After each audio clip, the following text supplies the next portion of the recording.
जय गोमाता जय श्रीराम.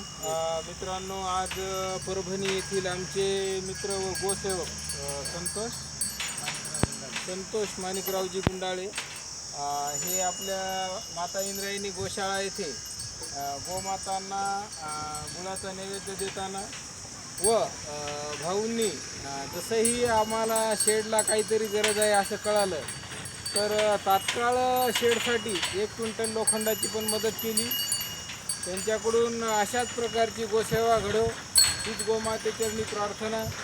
व सर्व हिंदू धर्मीय बांधवांना एकच विनंती आहे की सर्वांनी आपापल्या परीने गोसेवा करा, कारण की आपण केलेल्या थोड्याशा गोसेवेमुळे आपली गोमाता ही कसायाकडे जाण्यापासून वाचणार आहे व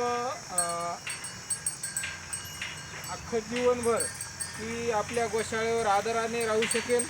त्यामुळे सर्वांना एकच विनंती आहे की आपण सर्वांनी आपापल्या परीने गोसेवा करा. जय गोमाता, जय श्रीराम.